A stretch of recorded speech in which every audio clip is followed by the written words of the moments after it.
Praise the lord. Good morning. ప్రభువైన యేసుక్రీస్తు శుభనామంలో మీ అందరికీ వందనములు. ఎలా ఉన్నారంటే అందరూ బాగున్నారా? మరి దేవుని మహాకృపను బట్టి మీరు అందరూ క్షేమముగా ఆనందంగా ఉండాలని ప్రతిరోజు దేవుడి సన్నిధిలో మీ కొరకు విజ్ఞాపన చేస్తున్నాను. చిన్న ప్రార్థనతో ఈరోజు దేవుని వాగ్దానాన్ని స్వతంత్రించుకుందామా? మమ్మల్ని ఎంత మిక్కిలిగా ప్రేమించినటువంటి మా ప్రియ పరలోకమందున తండ్రి, నీ బంగారు పాదములకు వందనాలు చెల్లిస్తున్నాము. ఉదయకాల సమయంలో మీ సన్నిధిలో ఉంటుండగా మా అందరితో మాట్లాడండి, మా అందరినీ దర్శించండి, మా యొక్క హృదయ స్థితిని మార్చండి. మీ సన్నిధిలో మేము యోగ్యంగా జీవించడానికి కృపనివ్వమని యేసు నామములో ప్రార్థిస్తున్నాం తండ్రి, ఆమేన్. ఈరోజు దేవుని వాగ్దానము కీర్తనల గ్రంథము 25వ అధ్యాయం 2వ వచనం. నా దేవా, నీ యందు నమ్మిక ఉంచి ఉన్నాను, నన్ను సిగ్గుపడనీయకుము. Psalms chapter 25 verse 2. Oh my God, I trust in thee, let me not be ashamed. దేవుడు ఇచ్చినటువంటి అద్భుతమైన వాగ్దానం మనందరి జీవితంలో నెరవేర్చబడను గాక, ఆమేన్. మరి దేవుని నమ్ముతున్నారా అండి? దేవుని నమ్మిన వ్యక్తుల్ని దేవుడు ఎప్పుడు సిగ్గుపరచడండి. ఎవరైతే దేవుని నమ్ముతారో తప్పకుండా వాళ్ళ జీవితంలో మరి సిగ్గు, అవమానము, నింద ఇవన్నీ కూడా వాళ్ళ జీవితంలో ఏ విధంగా మారుతాయంటే వాళ్ళకి మేలుకరంగా మారుతాయి. అలాగే వాళ్ళ జీవితంలో ఊహించలేనటువంటి మరి ఉన్నత స్థితిలోకి ఖచ్చితంగా వాళ్ళు రీచ్ అవుతారండి. అలా కాకుండా మనుషుల్ని కానీ మనం నమ్ముకున్నట్లయితే మన జీవితాల్లో మనం ఏ పరిస్థితిలోకి వెళ్ళిపోతాము? సిగ్గుపడవలసిన పరిస్థితిలోకి వెళ్ళిపోతాము, అవమానించబడవలసినటువంటి పరిస్థితిలోకి వెళ్ళిపోతాము. ఈరోజు మన నమ్మకం ఎవరిపైన ఉంది? దేవుడి పైన ఉందా? మనుషుల పైన ఉందా? ఎవరి మీద ఆశ పెట్టుకుని మనం జీవిస్తున్నాము? ఎవరైతే దేవుని యందు నమ్మిక ఉంచుతారో వాళ్ళెప్పటికీ కూడా సిగ్గుపడనీయడండి దేవుడు. ఈరోజు నీ చుట్టూ ఉన్న పరిస్థితులు నిన్ను అవమానపరిచే రీతిగా నువ్వు సిగ్గుపడే విధంగా నీకు కనిపిస్తున్నాయేమో, కానీ అవి కనిపించడానికి మాత్రమే. కానీ ఎండ్లో మాత్రం దేవుని యొక్క అద్భుత కార్యాన్ని చూస్తావు. దేవుని యొక్క మహాన్నతమైనటువంటి అద్భుతాలు నీ జీవితంలో చూడగలుగుతావు. దేవుని నమ్ముకున్నటువంటి యేసేపు జీవితంలో అనేకమైన పరిస్థితులు వచ్చాయండి. ఎంత అవమానించబడ్డాడు, కానీ అవమానంగానే అది మిగిలిపోలేదండి. ఎక్కడైతే అవమానించబడ్డాడో అదే దేశంలో దేవుడు గొప్ప నాయకుడిగా మార్చాడు, ఆ దేశానికి అధికారిగా మార్చాడు. కనిపించింది పరిస్థితులన్నీ కూడా అవమానంగానే అనిపించాయి, చాలా సిగ్గుపడే పరిస్థితులే వచ్చాయి యేసేపు జీవితంలో. కానీ అలాగే మిగిలిపోయాడా యేసేపు? లేదు, అవి కనిపిస్తున్నాయి అంతవరకే. కానీ ప్రతి సిగ్గును, ప్రతి అవమానమును రెట్టింపైనటువంటి దీవెనగా మార్చేటువంటి దేవుడు అండి మన దేవుడు. అబ్రహాముకు కూడా అనేక దినాలుగా పిల్లలు లేరండి. అందరు అనుకుంటారు మరి ఎంతో విశ్వాసంగా ఉన్నాడు దేవుడి వైపు పైన, అలాగే చాలా ధనం ఉంది, చాలా సంపదలు ఉన్నాయి, అన్నీ ఉన్నాయి, కానీ అబ్రహాంకి పిల్లలు లేరు అని అందరూ అవమానించారేమో అబ్రహాముని, అలాగే చాలా తక్కువ చేసి చూసారేమో అబ్రహాముని. అయినప్పటికీ కూడా దేవాది దేవుడు అబ్రహాముకి ఇచ్చినటువంటి వాగ్దానాన్ని మరి ఆలస్యమైనప్పటికీ కూడా దాన్ని నెరవేర్చి చూపించారు. మరి ఏ మనుషులైతే, ఏ ప్రజలైతే అబ్రహాంకి పిల్లలు లేరు అని అవమానకరంగా మాట్లాడారో అదే నోటితో అబ్రహాముని ఎంతగా దేవుడు ఇతన్ని ఆశీర్వదించాడు. మరి సంతానం లేదనుకున్నాం, కానీ ఎంత అద్భుతం చేశాడు దేవుడు. ఈ వృద్ధాప్య దశలో వీళ్ళకి సంతానం ఇచ్చారని దేవుణ్ణి మహిమపరిచే విధంగా దేవుడు చేశాడండి. అలాగే అబ్రహాము కుమారుడైనటువంటి ఇస్సాకు జీవితంలో కూడా వివాహం కాలేదండి. మరి ఆ ఇస్సాకుకి వివాహం అయినప్పుడు 40 సంవత్సరాలు. మరి ఎంత ఎదురు చూశాడు, ఎంతగానో ప్రార్థన చేస్తున్నాడు దేవుడి సన్నిధిలో తన వివాహం కోసం, కానీ తన జీవితంలో ఆలస్యమైంది. అయితే దేవుడు ఆలస్యమైనా కూడా తన జీవితంలో ఊహించలేనటువంటి అద్భుతమైనటువంటి యోగ్యమైనటువంటి గుణవతైనటువంటి భార్యను దేవుడు ఇస్సాకుకి ఇచ్చాడండి.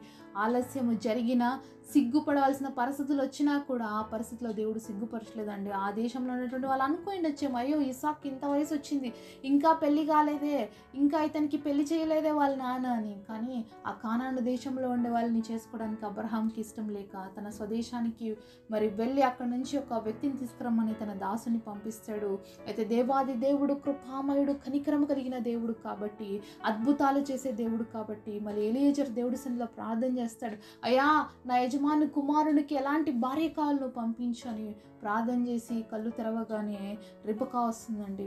నిజంగా అతను దేవుడి యొక్క అద్భుత శక్తిని అక్కడ అనుభవిస్తాడు. అమ్మ కొంచెం నీళ్ళు ఇస్తావా అంటే తనకే కాకుండా తన వంటలకు కూడా మరి రిబకా నీళ్ళు ఇస్తుందండి. మరెంత ఓపిక కలిగిన భార్య, ఎంత ఓర్పు కలిగినటువంటి భార్యను దేవుడు ఇస్సాకుకి ఇచ్చాడు. అందరూ అప్పుడు అనుకుని ఉంటారు ఇస్సాకు ఇంత లేట్ అయిపోయిందే పెళ్ళి అని. కానీ ఇస్సాకు పెళ్ళైన తర్వాత చూసినప్పుడు అనుకుంటారు, అబ్బా ఎంత మంచి భార్య, ఎంత గుణవతి అయిన భార్య, దేవుడు ఆలస్యంగా ఇచ్చినా చక్కటి జోడి ఇచ్చాడండి. దేవుడు ఆలస్యం చేసినా నిజమైనటువంటి యోగ్యమైనటువంటి భార్యని ఇస్సాకుకి ఇచ్చాడని ఏ ప్రజలైతే ఏ నోటితో అయితే ఇస్సాకు గురించి మాట్లాడారో ఆ నోటితో తిరిగి దేవుని మహిమపరిచే విధంగా దేవుడు కార్యాలు చేశాడండి. ఇలా చూసుకుంటూ పోతే బైబిల్లో అనేకమైన రీతిలుగా అనేకమైన ఎగ్జాంపుల్స్ ఉన్నాయండి. ఒక్కొక్కరి జీవితంలో పరిస్థితి అయిపోయింది, ఇంతే వీళ్ళ జీవితమా అని మనం అనుకోవచ్చు చదువుతున్నంతసేపు. కానీ దేవుడు వాళ్ళ జీవితాల్లో తిప్పిన మలుపును చూసినప్పుడు నిజంగా చాలా ఆశ్చర్యం వేస్తుంది. ఎందుకంటే దేవుడు కార్యాలు చాలా గొప్పవి, మనం అనుకోము, కానీ ఆయన చేస్తాడు. పరిస్థితులు మాత్రం సిగ్గుగానే అనిపిస్తాయి, అవమానకరంగానే కనిపిస్తాయి, కానీ అలా ఉండిపోవడానికి వీల్లేదండి. దేవుడి బిడ్డల జీవితాల్లో దేవుడు వాటన్నిటినీ కూడా అద్భుతంగా మారుస్తాడు. ఎవరి జీవితాల్లో దేవుడు మారుస్తారో తెలుసా? ఎవరైతే దేవుని యందు నమ్మిక ఉంచుకుంటారో వాళ్ళ జీవితాల్లో మరి ఎంత ఆసక్తితో వాళ్ళు దేవుడి వైపు చూస్తూ పరిస్థితులు వాళ్ళ జీవితంలో నిందలు, అవమానాలు, సిగ్గు కలిగేటువంటి పరిస్థితులు వచ్చినప్పుడు కూడా కృంగిపోక, నిరాశపడక, దేవుడి పైన నమ్మకంతో ఓపికగా ఆయన వైపు చూసిన ప్రతి బిడ్డ జీవితంలో ఖచ్చితంగా వాళ్ళు మరి ఎంత అద్భుతాలంటే ఊహించలేనటువంటి అద్భుతాలు వాళ్ళు పొందుకున్నారండి.